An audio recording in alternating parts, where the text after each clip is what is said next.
Okay, so the next item on the agenda is special presentations.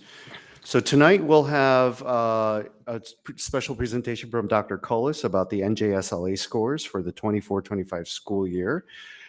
We also have the Green Team here, the Denville Schools Green Sustainable Program Leaders, and they'll be presenting on the achievements regarding and surrounding the Bronze Award that they received.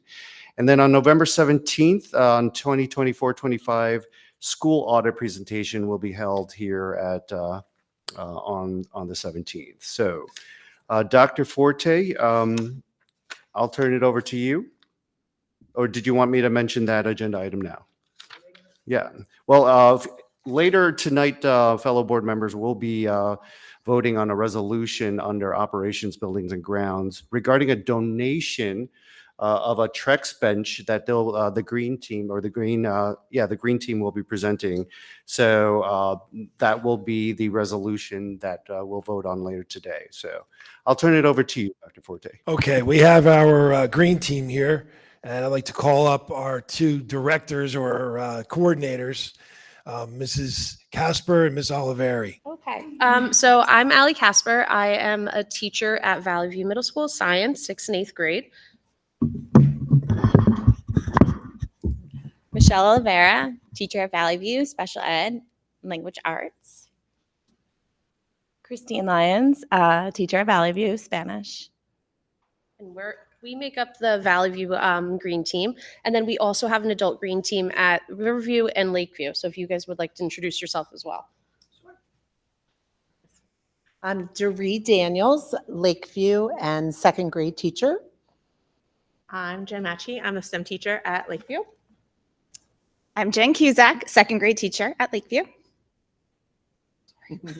And I'm Elisa Fries. I'm the music teacher at Riverview. Okay. You want to go back? And then we do have some students from Valley View here as well, so from our student green team. I'm Brendan Fougere, an 8th grade student at Valley View Middle School. I'm Veronica Fougere, Brendan's brother, 7th grade student. I'm Katie Remillard. I am a 7th grade student at Valley View. Okay, so just to go back on what Sustainable Jersey is and what we achieved for bronze certification, we had to get for each school 150 points. So what that means is that you had to form a green team. So we have formed kind of an above and beyond green team where we had a district, adult green team, and then student green team at each level. And then you also had to do priority actions. You also had to do different category actions as well. So we were able to achieve all of those. And each school was able to get over 150 points. So it wasn't even that we did like bare, just minimum, we went above and beyond. And a lot of that is from what we did at the district level and then at the school level. So some of the things that we did at the district level was the Trex recycling. So if you've seen them out like in the main area of the office, that's where we collect all of the stretchy plastic and then we go through it and make sure it's clean. And the Got Sneakers was a really big success this year where we collected old sneakers and we found ways through this program to recycle them. And with all these kids go through sneakers really quickly. So it was very successful. Then the Farmers Market Sustainable Sunday was our big hit. We worked really hard for that. I know at Valley View, we like send out little projects for the different advisories and like kind of promote the recycling aspect through that. Let's see, there is also, the Denville Green Team and the Beautification Committee came and we had a ceremony for the tree planting and we are going to be doing that again at Lakeview in April. That's about it, right? So just looking ahead, future endeavors, we are looking to integrate empowered schools into all of the schools. That's one of the goals for Sustainable Jersey to keep that going. We're also looking to go to the DPW to integrate some of the things that are going there and to educate the students, the staff, and the community about what's happening at the DPW. Continuing with the Oaks, we are continuing Trex collection. We are on, I think, at least our 3rd bench since Allie and I have really taken over. And we probably are almost halfway to our 4th one as of right now. And then we actually, with the Township Environmental Commission, we are working on signage for interpretation for the Middle Heppner Park. So something we're doing with the town as well. I'm going to go back. back and we'll just make one. Speaking of the bench that was donated or looking to be donated, that is in the middle. So that is coming from the efforts of getting 1,000 pounds of plastic from all of the schools, the town, and the Oaks. So that's what it looked like in the end. At Valley View, we have developed and maintained garden and tower gardens. At Valley View Middle School, we have two types of gardens: tower gardens, which are in the STEM rooms, science rooms, and we have another garden outside of the gym. We were granted an award from the MCMUA for litter abatement advisory participation, and the winning advisory got reusable water bottles and mugs. We have also started educating people about the air quality flags outside, which are being placed on the garden. So basically, an air quality flag shows how good the air is. It ranges from green, very good air, to purple. Why are you even outside?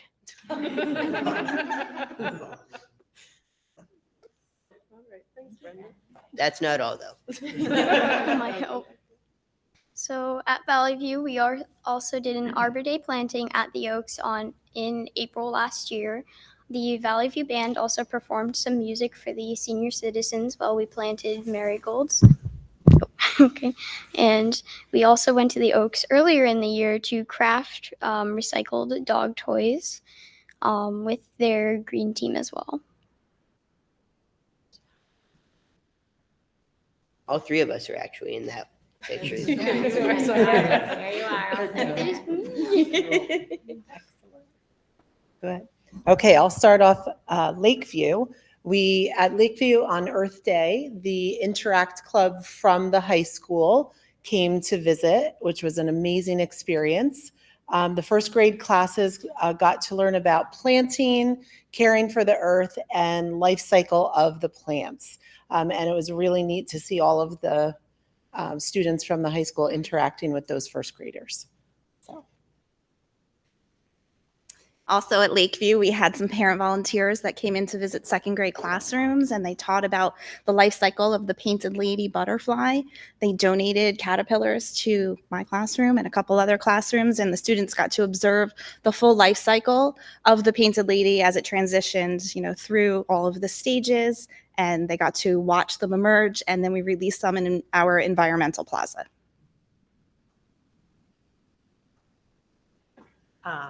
So for the green team, we participated in a virtual field trip. We went to an animal sanctuary in Colorado that promotes rescuing animals from boarding situations or whatever. It was kind of cool that we learned all about how farming impacts the world, and so that's kind of all we got to do. Saw a bunch of cool animals.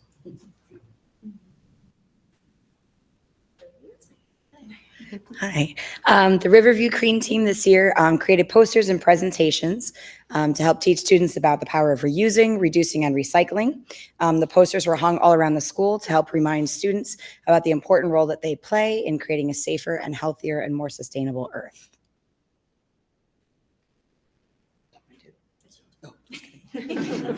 Sorry. In preparation of Earth Day, we also visited each of the kindergarten and first grade classrooms, and we read stories and provided mini lessons to help teach our young learners about the importance of a clean and healthy earth. We also collected old clothing items and recycled these into dog toys, and we donated them to local animal shelters, including the Hapatcong Animal Shelter in Hapatcong, 11th Hour Rescue in Rockaway, and also Father John's Animal Rescue in Sparta.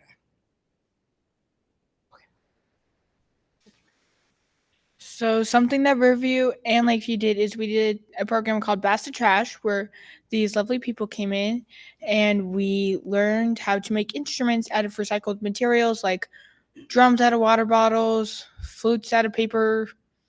Very interesting. That's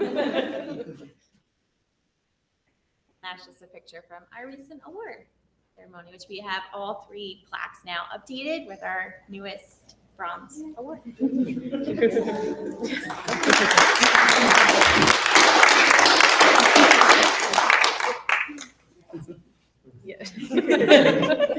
Thank you.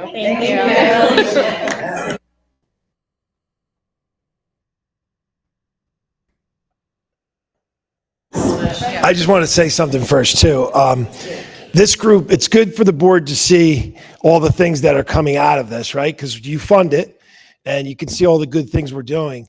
I am really proud of the fact that we probably saved 3,000-ish pounds of plastic bags from going into landfills. To me, that's like the greatest thing that we could try to stop that from happening.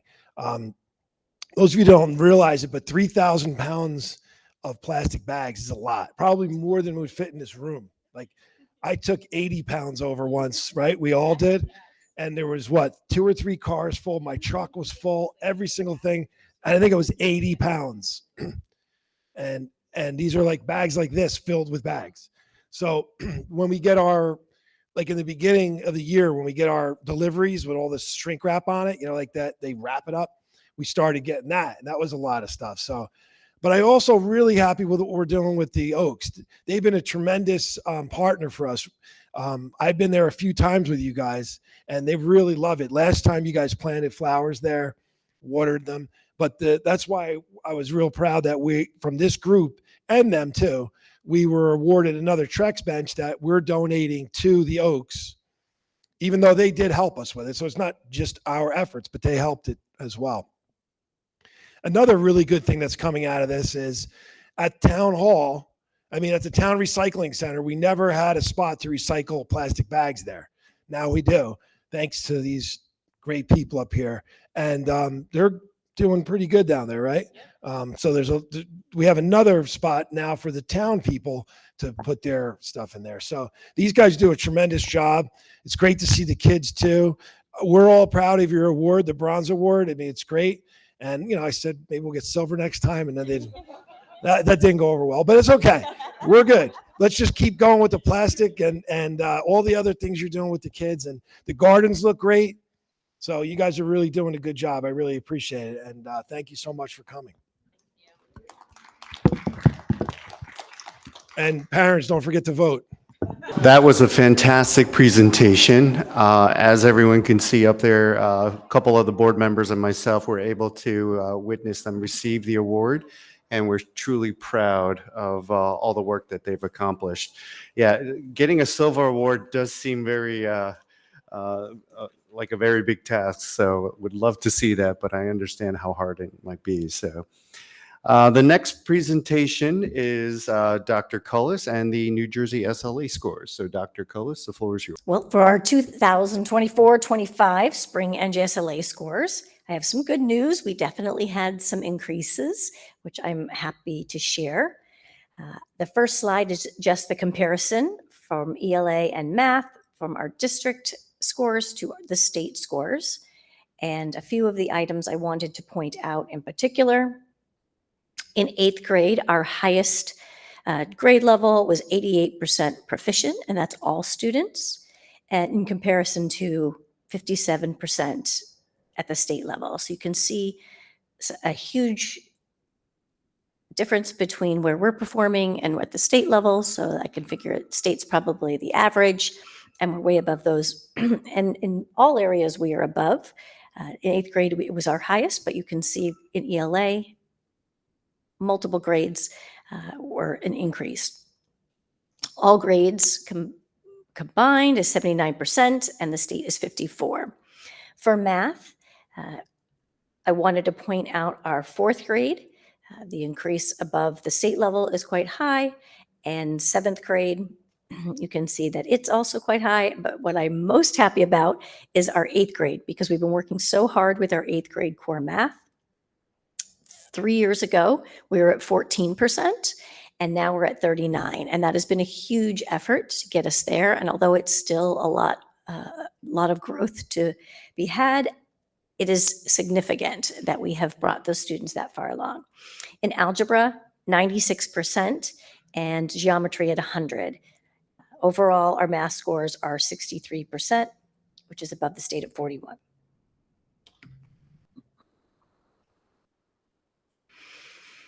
Comparing year over year, Denville of 24 and then of 25, you can see where our grade level, so this is not the same students at that grade level, but it is the same content and majority same teachers. And you can see how we fared of each year. Our biggest increases, you notice in 8th grade, we went from 73% in 24 to 88% in 25. Overall, we are up in ELA. When you combine all of the grades, last year we were 76%, and 2025 we're 79%. So that's taking all of the students in the district. We're just shy of 80% being proficient, which 80% is considered mastery.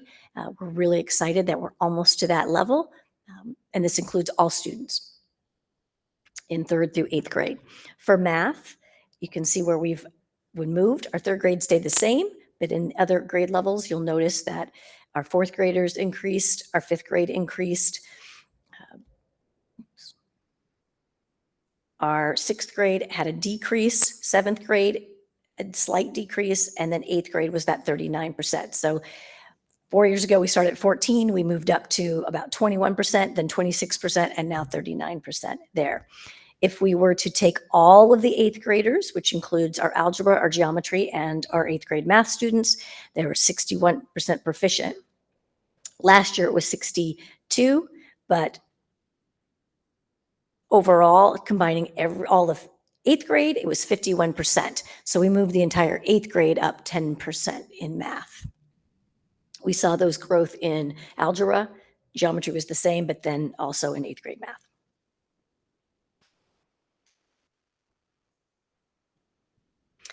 To look over a year, take the same cohort of students and follow them over a number of years. You can follow the color patterns that in that 3rd grade cohort a few years ago, that are now our 5th graders, they went from 70% to 76% to 81% in ELA. So you can pick any color of cohort. 5th grade went from 81, went down in 674, and back up to 85%. In the group in 6th grade, in 2023, went from 78 to 86 to 88. So you just have to follow the cohort and you can see how they have improved over the years. In math, the majority of them do see increases. We do see some decreases in 6th grade. The cohort that was, excuse me, at 4th grade cohort 3 years ago went from 52 to 58 and then to 46. So that is an area to look at. One notable is that 5th grade group who increased almost 10% a year, going from 64, went down to 56 and then back up to 74. So regained in that area.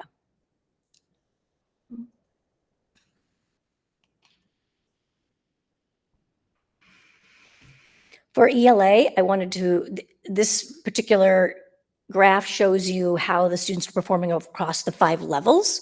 So of course you want to see green. The light green is meeting and the dark green is exceeding. And the one I wanted to point out was in 7th grade ELA. So they had 85% proficient, but of the 85%, 60% of those are exceeding. So received 5, which is incredibly high.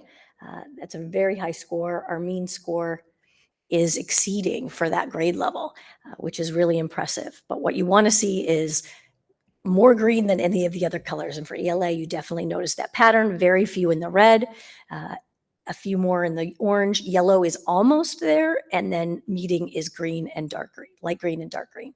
But it is quite impressive with that 7th grade ELA. In 8th grade ELA, they also had more exceeding than they had meeting. For math, again, you see that at least the light green is more prevalent than the other colors, but there's definitely more of a distribution.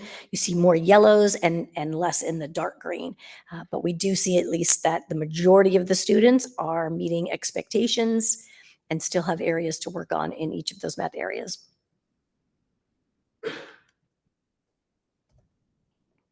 For science, we are moving. It's good news that we are moving our 5th and our 8th grade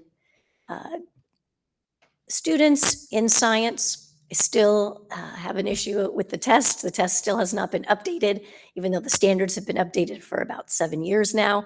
We still are taking the test over the old standards, but we are moving our students, and we are seeing more green and more dark green with exceeding.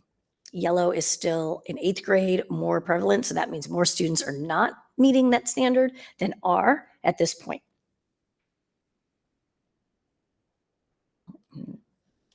I won't go over all of these numbers, but this is just for your information. If you want to see how are we faring, you want on the left side where it's 1, 2s, and 3s, because those are not meeting.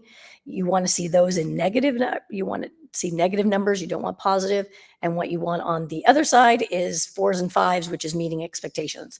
It's just exact math. If we go up in one area, then we're going to go down that exact same amount in 4s and 5s. So we'll still equal that. So overall, we went down 2.5% in the areas of not meeting, and we went up 2.5. And that's what we want to see. We definitely want to see all of the grades moving in that direction. It's a positive. The same is for math. So although the scores did not increase as much as in ELA, we did see an overall increase. We went down 1.8% in the not meeting and up 1.8% in the meeting.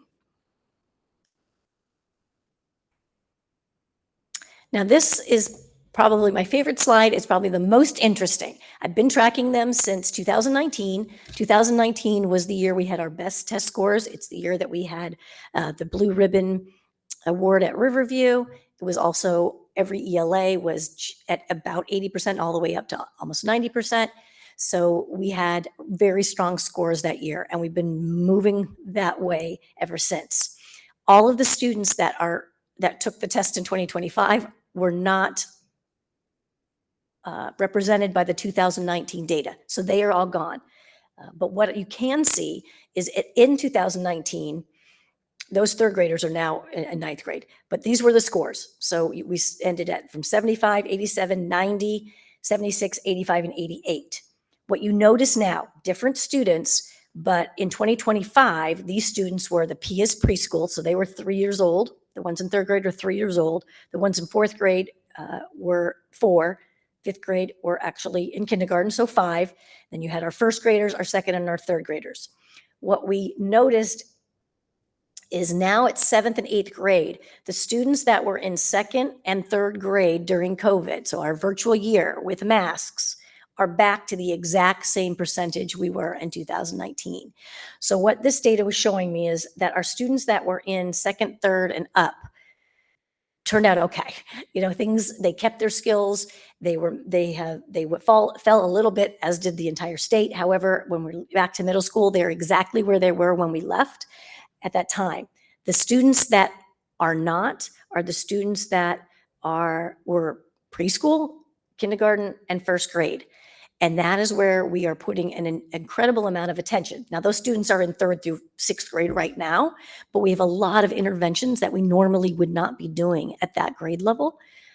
But we see that is the group that is still behind. They lost that time when we were virtual and when we were wearing masks, which I think makes common sense, that's a very difficult time when they were learning their essential language skills, that they were wearing masks or were not even face-to-face with their teachers besides on the camera.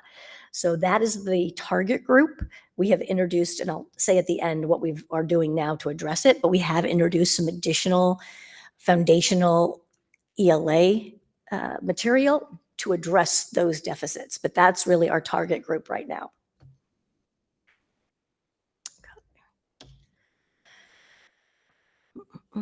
Our elementary comparison, if you look between so you can just look where they are, Lakeview and Riverview, in ELA, math, and science.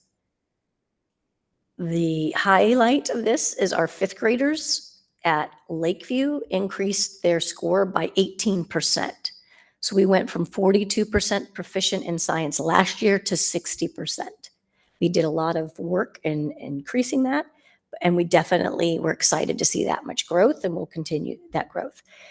Riverview went from 41 to 51, so we definitely still saw growth, not the same amount at Lakeview, however, also 10% growth there. If you look across, you'll see that at third grade, we're pretty comparable. We did have differences in both fourth and fifth grade across all of the subject areas between the two schools.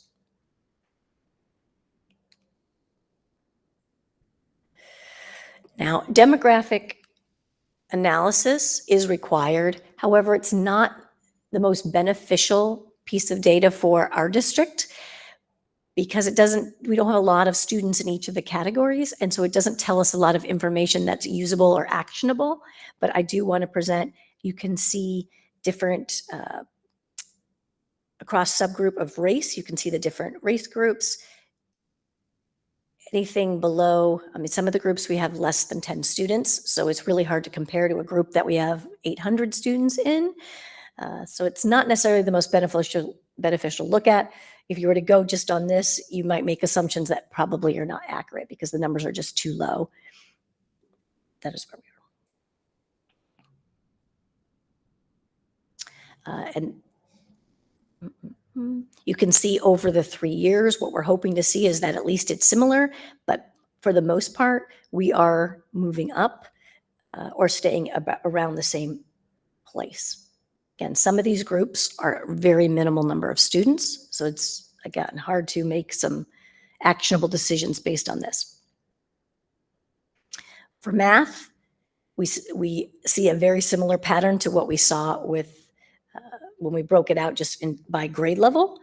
We are meeting and exceeding are the higher groups. However, we do see in our Hispanic subpopulation that we have many students that are 3, which is a little bit higher than the number of students that are meeting, and almost equal to, just slightly less than when you have meeting and exceeding together. So that is a target area. Year over year, same thing. Here's our math. You can just kind of see where the groups are increasing a little bit every year or staying about the same. With our subgroup, our Asian subgroup being the highest. Last year in math, it was 87% compared to the other subgroups. The other, numbers-wise, you could compare it to our Hispanic subpopulation. That's numbers-wise the closest. And then for science, I don't talk much to that over the years.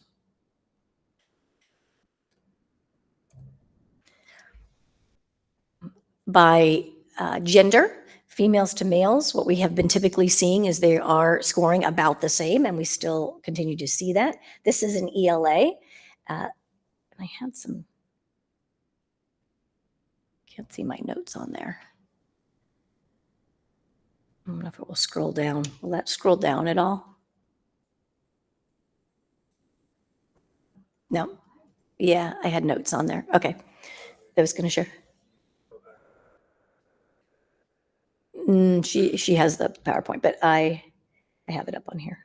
Let me just take it off slides for a moment. I was going to give you the exact. Okay.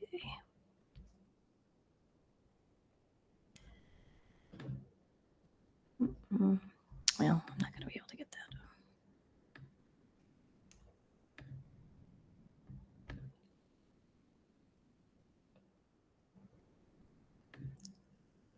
Stay there for a second.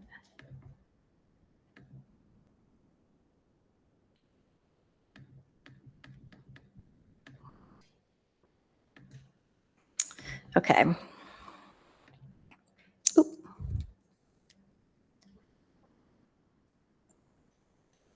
It's not, there we go. Okay, thank you. Just go back to my slide. Hold on one second. So I was noting that the actual percentage was swinging back and forth. So we had gotten where 2 years ago our male population was 8% higher, and then it went down to then the next year was, I mean, male was 2% higher. Then 2024 it went to females being 6% higher, and then back again it swings one more time. So it just seems to be swinging back and forth year by year. But for the majority of the students, the male and female gender is testing at the same. Is that not going?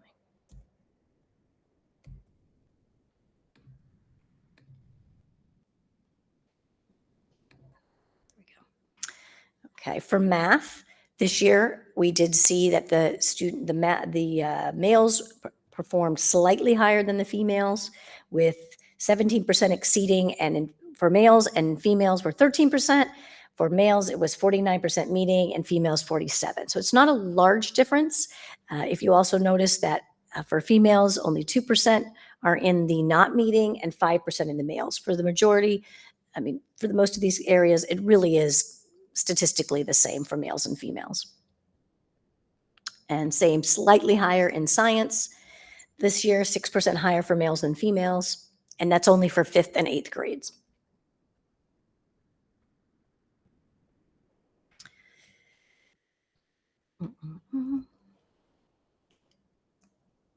Our year over year, male and female, again, it goes up and down. For females, we are consistently going up, and males, it went slightly down last year and back up to 46% for science.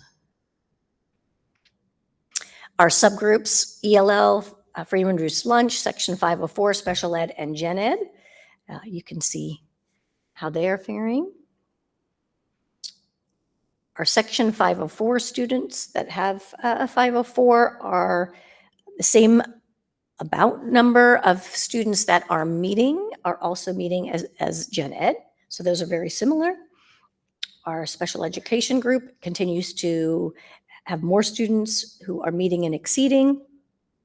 And our ELL, the population is very low who are taking this test. So again, we did have a number of our students pass. It is a really small number to use. For our general education, for language arts, if you look that it's at 88% for general education, and if you compare that to like our 504 students, that's 80%. So again, we're getting quite close to balancing some of these subgroups with our general education group. Some of these students are in general education, but are also might be represented in free and reduced lunch. They might also be represented in Section 504. So it's really hard to make it seem as if they're distinct groups, not necessarily distinct groups. Our math distribution, continually monitor our ELL and our special education group. The only ones that are not could not overlap would be our special education and our general education. Those are the only two that wouldn't be the same students. Our math, science.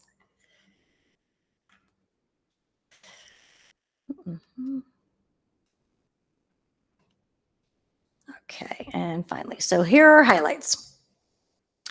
So our ELR scores are at similar or rebounding closer to our 2019 data. Students who were crucially in that crucial literacy point, as I mentioned before, still have gaps to close. And so we are concentrating on that particular group. Our males and our females have similar achievement data, but showing some stereotypical gaps that we haven't seen in the last few years. So where we had closed the gap 2 years ago, we're starting to see stereotypical gaps again, where the males are performing in math and science stronger and females in ELA, but we had not seen that for a number of years up to about 2 years ago. So this year we had 6% higher for males in science and math and 8% higher for females in ELA. And those are really falling on stereotypical lines. Significant increase in proficiency in our focus grades, which were 5th and 8th. If you remember, we've been working with those particular groups. Our year over year math comparison, our 5th grade went from 58 to 67, and our 8th grade went from 26 to 39. We had a 22% difference between our district and our state performance in math, and 25% difference between district and state in ELA. The achievement gap between students with IEPs and those without reduced in ELA from a gap of 45% to 37%. So we are closing that gap. We had a difference before of 45% between our students that had IEPs and the students that did not. And now we are closing that by by 8%. So it is moving in the right direction. We continue to work on that. Lakeview, I mentioned their science increased 18%. They went from 42 to 60. Our Valley View 7th grade had 60% exceeding expectations, which is incredibly high. It has to be one of the higher in the state, and probably one of the higher in our K-8s. I'm anxious to see how that fits with our cohort. Our areas for growth. So math proficiency, we're still working to bring that up. I'm pleased with where we are.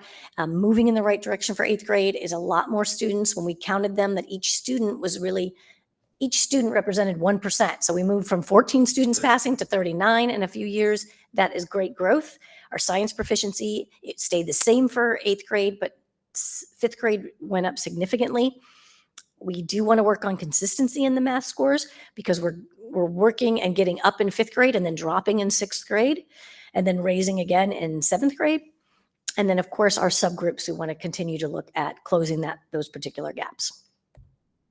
We have a lot of strategies. I won't mention them all, but a few of them in particular. So because of this language arts gap, we want to make sure that we are targeting them. And so we're using Hegarty, which is a phonemic awareness. So in addition to our regular phonics, we have added Hegarty phonemic awareness in the K2s.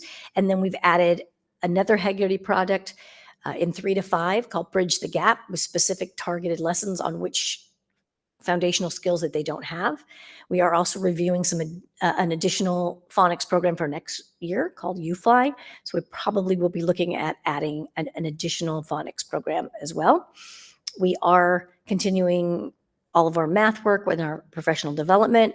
We did introduce a new program to the middle school, which is Magma Math for intervention, and then also one for elementary called Go Math, which really has been seen a lot of growth with students that might be in a self-contained or resource environment. So we did implement that program this year.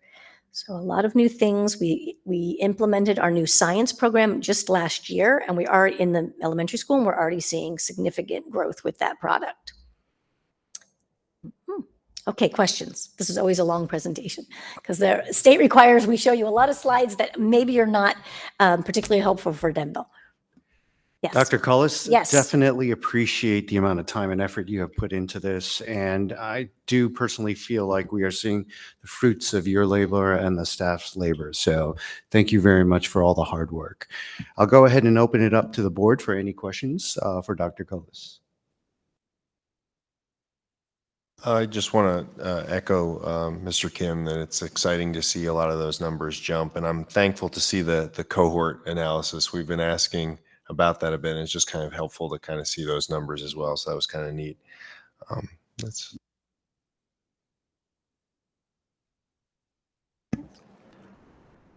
I was wondering on section 1, the last slide, what are some of the variables, the ELA disparity between Lakeview and Riverview?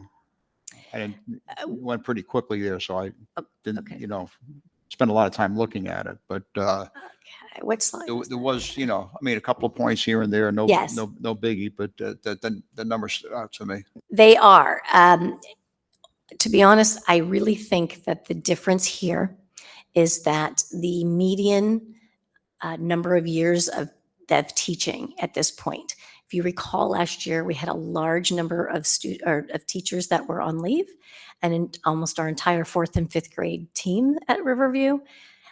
And although we had almost all the 5th grade teachers at Lakeview, they went out on leave after the assessment.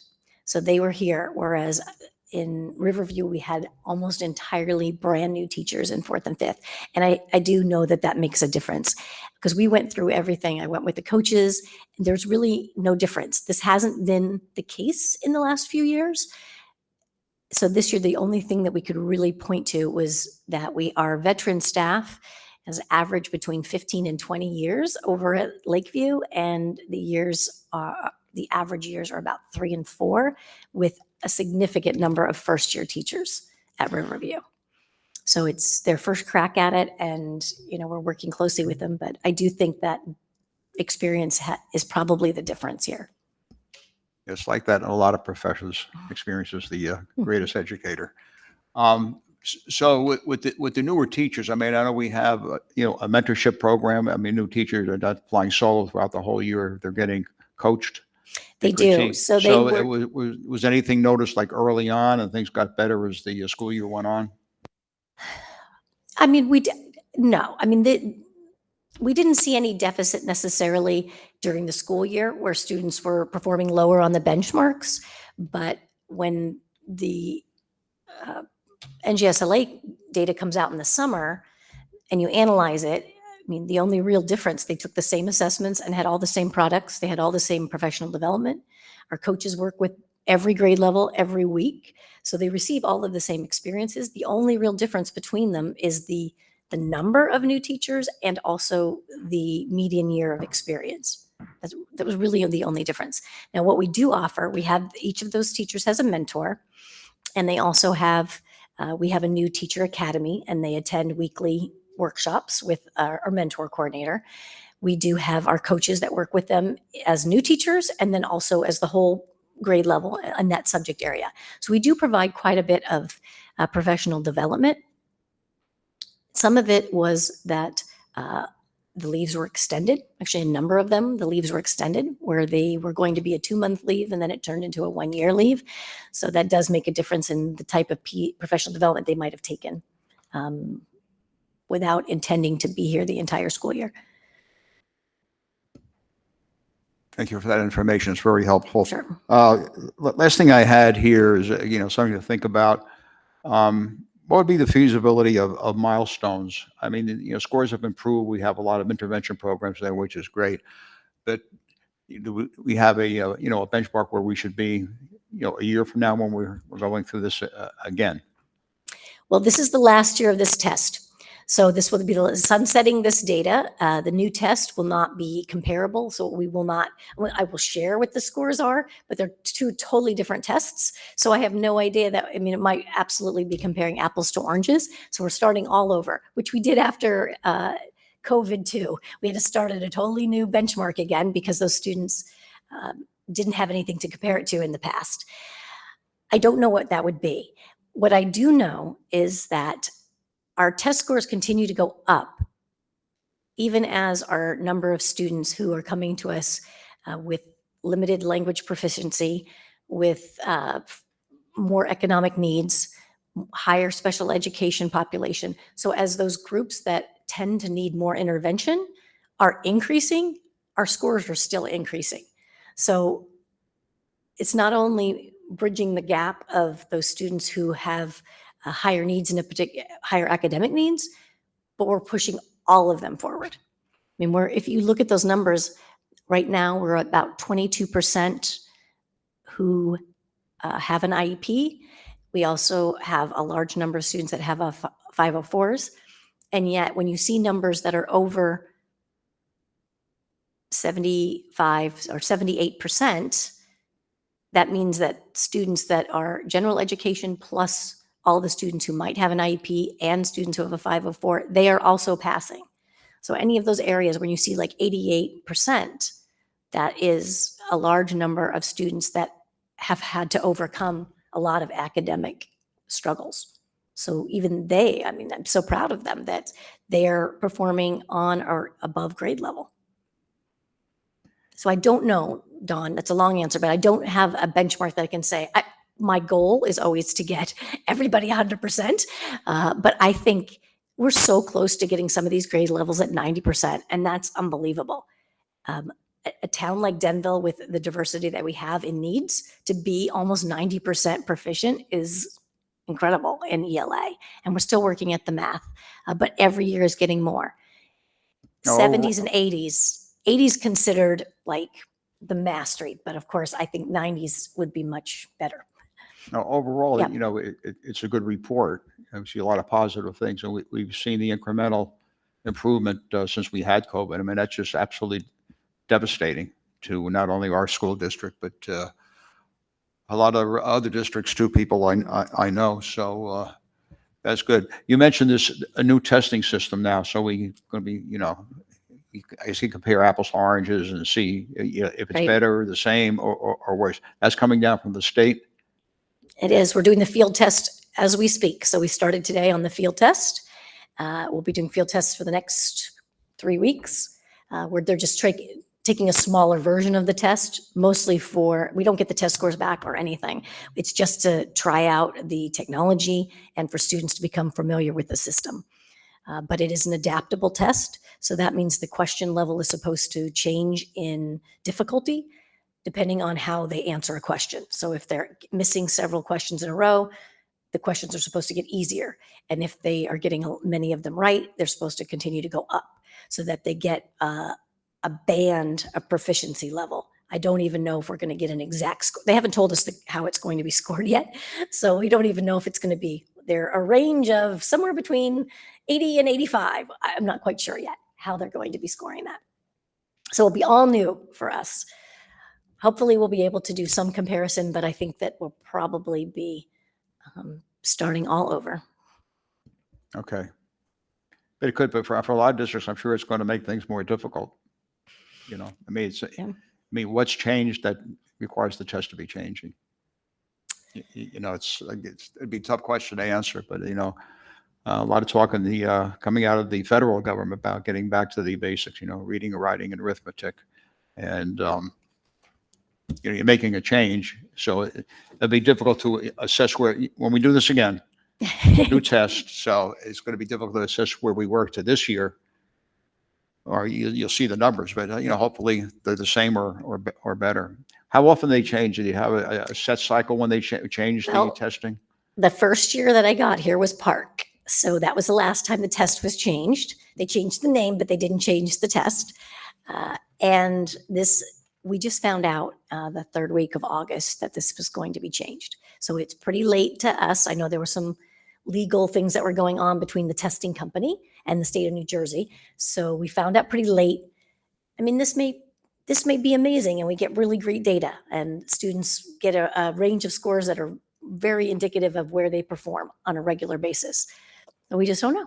We're hopeful and optimistic that we're not changing how we're teaching because we teach to the standards. And I think that they'll still I know the students will still do well. And this may benefit some of our students. All right, thank you for all that information. And once again, it was a very good presentation.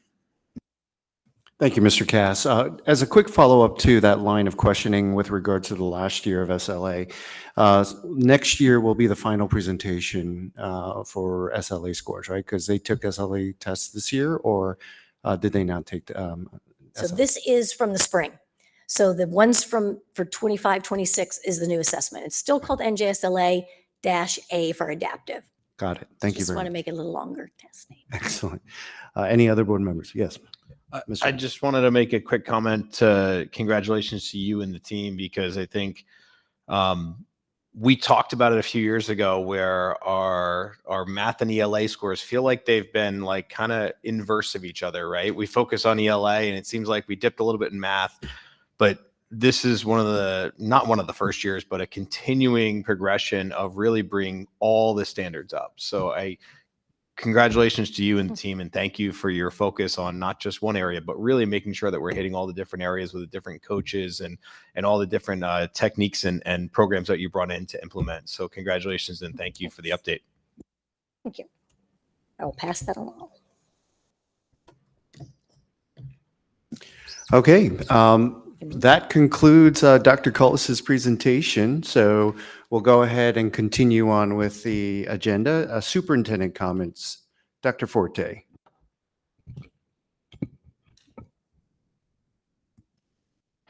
Okay.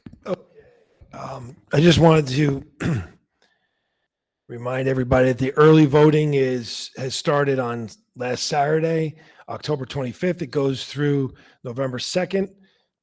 10 a.m. to 8 p.m. Monday through Saturday, and Sundays 10 a.m. till 6 p.m. The regular election will be on November 4th. We do have early voting in town hall, so it's a good thing for convenience for our voters here. It was nice to see our Sustainable Jersey people down at school boards this week, and it was an honor to get the Browns Award again. And we have half days this week for parent conferences, And next week, schools will be closed on the 6th and 7th for the NJEA convention. And that's it for the superintendent comments. Thank you, Dr. Forte. Assistant Superintendent comments, Dr. Cullis. Our kindergarten numbers are holding 77 at Lakeview, Riverview 92, with a total number of 169. Our November 11th, we'll be showing the Growing Up in the Digital Age, the elementary version at Lakeview, and that's part of the Screenagers program. That will be at 7 o'clock in the Lakeview APR. And this concludes Assistant Superintendent's report. Thank you, Dr. Cullis. Business Administrator comments, Mrs. Gorowski. One comment, the district has been selected for an administrative review from the National School Lunch Program. This is a review to evaluate the meals that we provide in the school, and is done for any participating school, and we are one of them. The review includes both critical and general areas to ensure compliance in all programs, and also includes both off-site and on-site components. That concludes my report. Thank you, Mrs. Gorowski. At this moment in time, we'll go ahead and open it up for public questions or comments. Currently, it is at 8:25 p.m.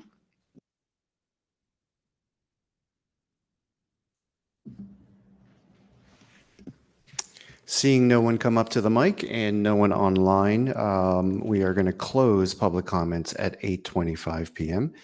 For old business action to be taken, Mrs. Adelis, can you walk us through that section, please? Sure. I move the following resolutions under old business. Be resolved that the board approve the following reports from September 2025, the Treasurer of School Monies reports and the board secretary reports. The education reports, report of student enrollment for September 2025, and the report of health office September 2025, as well as the 2024-2025 HIB self-grading. And C, minutes resolved from the sessions of 1 and 2, September 8th, 2025, and the regular session and executive session meetings from September 22nd, 2025. I'll second. Thank you very much. Any questions or comments? Roll call, please. Dr. Moore, Yes. Ms. Adelis, Yes. Ms. Astorino, Yes. Mr. Cass, Yes. Mr. Anderson, Yes. Mr. Capello, Yes to all except C2. I need to abstain as I was not in attendance at the September 22nd meeting. Mr. Kim. Yes. Next item on the agenda is new business action to be taken. Mr. Capello, if you can walk us through personnel, please. I'd be happy to. If there are no objections under personnel, I would like to move as a block items 1 through 9. Item 1 consists of new hires, resignations, retirements, employee leaves, extra pay, salary adjustments. Number 2 is approving an employee for unpaid extended leave. Number 3 are reimbursement of mentors fees for staff that are listed. Number 4 is another unpaid leave for New Jersey Family Leave Act. Number 5 is approving unpaid extended leave for an employee. Number 6 is approving the withholding of a salary increment for the 2026-27 school year for employee number 1226. Number 7 is the board retroactively approving for leave of absence under FMLA for an employee. Number 8, approving leave of absence under FMLA for another employee. Number 9, approving the master staff list, which was attached, tab 1 for the 25-26 school year. And finally, number 10, approving the substitute list attached for the 25-26 school year. I'll second. Thank you. Questions or comments? Seeing none, roll call, please. Dr. Moore, Yes. Ms. Adelis, Yes.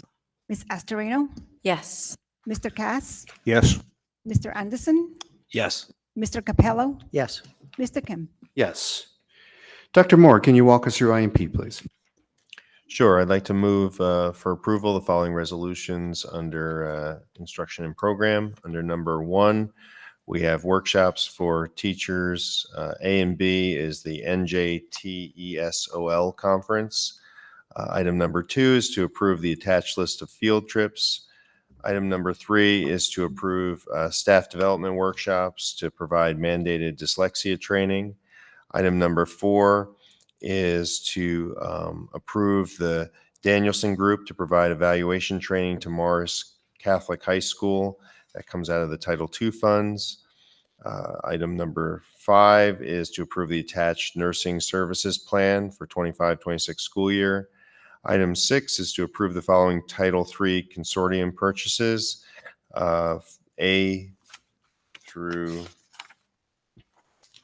D. I'll second. Great, thank you. Any questions or comments?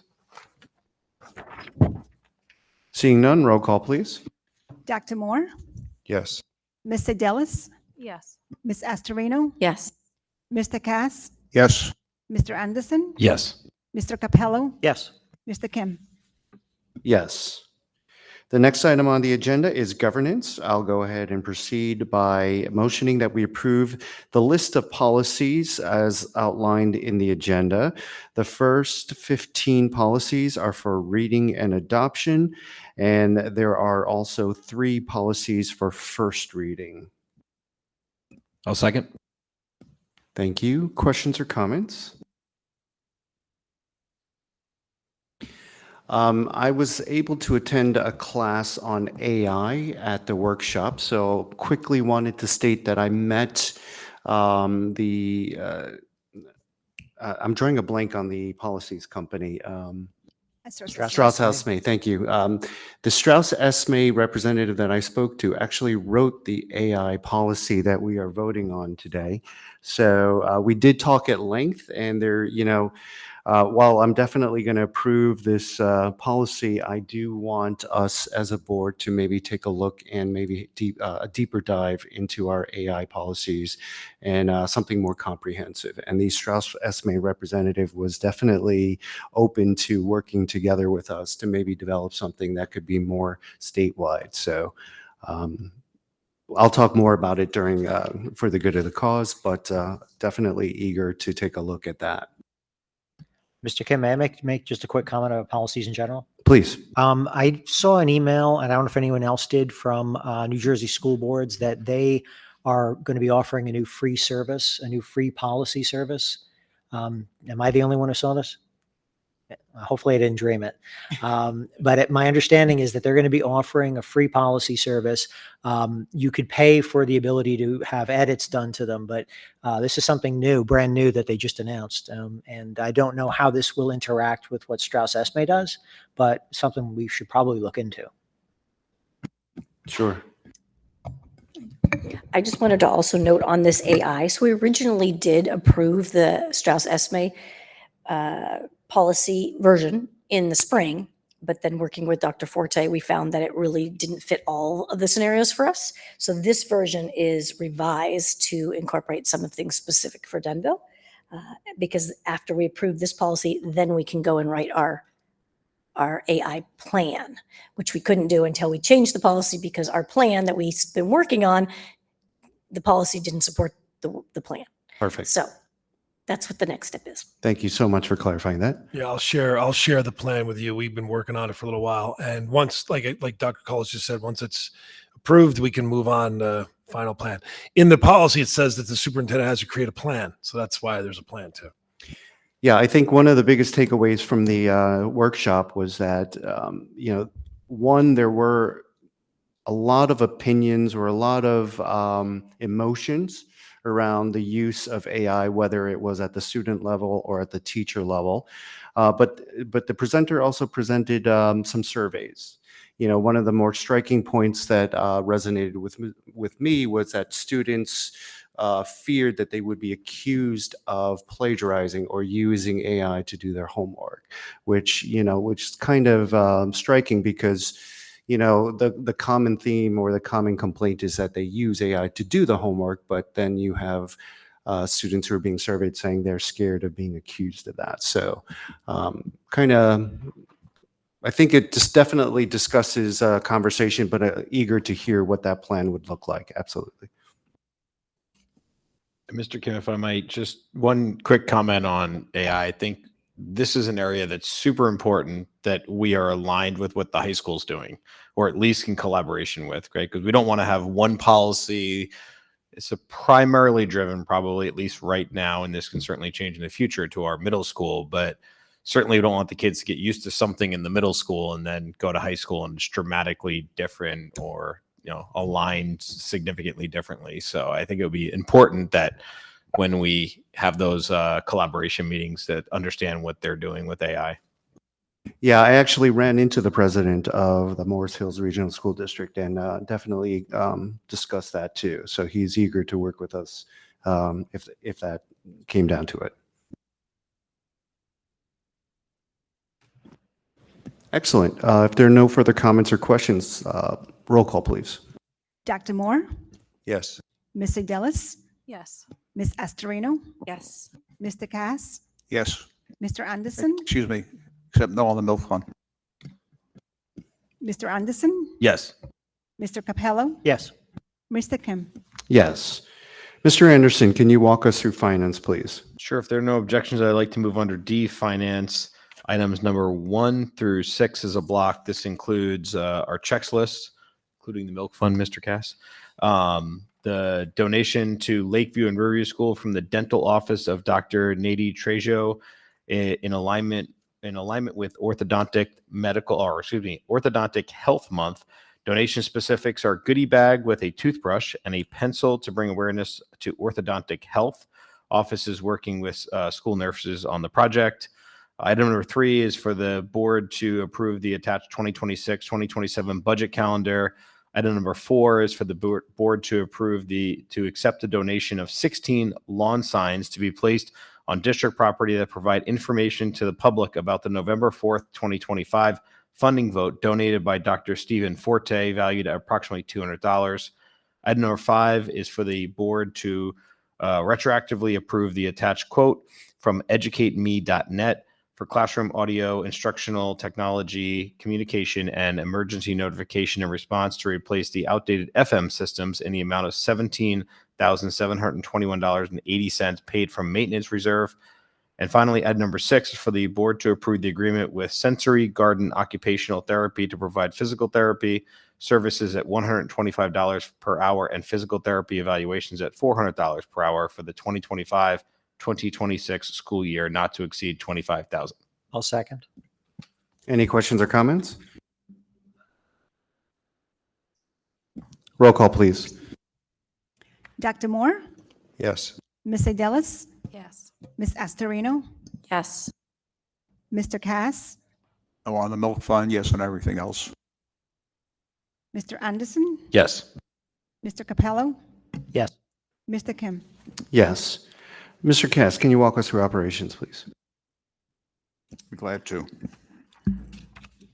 Nothing to talk about for transportation. Item 2, buildings and grounds. 2.1, I'm going to ask the board to approve the attached uniform memorandum of agreement with the Denville Police Department for the 2025-26 school year, and the attached memorandum agreement with the Denville Police Department for the sharing of live streaming video for the 25-26 school year. Item 2.2, I'm asking the board to approve the donation of a Trex bench to the Oaks at Denville. The bench was obtained through a plastic recycling program with the Trex Corporation in cooperation with the Denville Public Schools, Township of Denville, and the Oaks at Denville. Item 2.3, I'm asking the board to approve the use of the board property at 46 Nicole Drive to be used by the Morris County CERT team to conduct drills on or about October 29th. I'll second.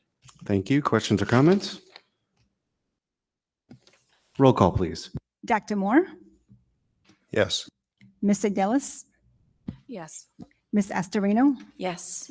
Mr. Cass, Yes. Mr. Anderson, Yes. Mr. Capello, Yes. Mr. Kim. Yes. Okay, that concludes the resolution portion of our agenda. We'll go ahead and proceed with the good of the cause. Committee reports, correspondence, discussion items such as board meeting highlights, any kind of scheduling for public school events, and classroom space considerations, or anything else germane to the district. Yeah, I'd like to give the board some highlights from the October 27th Riverview PTA meeting. I had a very short presentation, just reminding everybody to go vote. I didn't tell them how to vote, but I told them how important it was to vote in this election. Mrs. T mentioned a couple of key things, and I know this comes up in the sports programs too, that when they have these various events with the parents there and the grandparents there, no pictures can be taken without permission. She also mentioned that the dance-a-thon was very popular with the kids, and they'll be doing it again. Is another interesting thing as we talked about some of the controversies with vaccine and the rise of autism.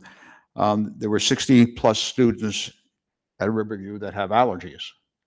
And going back to many, many years ago when I was in school, I think 2 kids had allergies. So it was, that's a big deal. And one thing they're right on top of is that they have an approved snack list when they have events where you're either going to be serving snacks and things like that to make sure it's acceptable. They went through the PTA code of conduct. And here's another good tip I got out of that meeting, because many of us are involved with other organizations and we know how important fundraising is. And they mentioned that try not to mention an amount, but just say they can make a donation, because she says there's a disparity in a wide range of financial stability with families in the town. Some people can afford making lots of donations and some people cannot. So they recommended just ask for a donation if you're doing something like that. And the another good news that came out of it was their PTA membership is up by 7%. Thank you, Mr. Cass. Any other board members? I'm sorry, Damaris, if you could strike me from old business. I was not here for the September 8th meeting. If you could do that, thank you. I want to provide this QR code to everybody. This is one of the presentations that I was able to attend. I don't know if you want to grab the QR code. In Atlantic City, it was put on by Legal One, and it is AI and the legality and the issues that are happening right now with schools, and an issue that happened here in New Jersey, where students who not only take the photos or create the AI, but the accomplices or anyone who actually shares it will then also be part of that consequence. So it included Megan's Law as well, kind of pulling in from that as well. I had a third thing that I wanted to mention too, and I forgot what it was. So it'll come back to me. Yeah, we'll return to you. That's fine. Mr. Anderson, did you have something? Yeah, just real quick, wanted to make mention that I know that a few of us had the opportunity to be down at School Boards Convention last week. And I just wanted to give congratulations and thank you to Dr. Forte, who actually was involved in a coaching presentation and panel. He did a great job representing the district, and it was Dr. Forte's last school boards as a active superintendent. So it was great to see him on a panel, as he's been for quite a few different school board workshops over the years. I'm sure you'll come down next year just for fun, right? Can I get that thing back? I remembered what it was. I'm involved in a lot of federal grants and things like that. I remember seeing the New Jersey SLA, the NJSLA request for proposal. It came out 2 years ago. They finally gave it, and now it's coming to fruition. It is a 7-year grant with an option for 3. So that means we might be using this for the next 10 years. Just so you have that info. There's been a lot of news around Montclair Board of Education. Mr. Capella shared an article.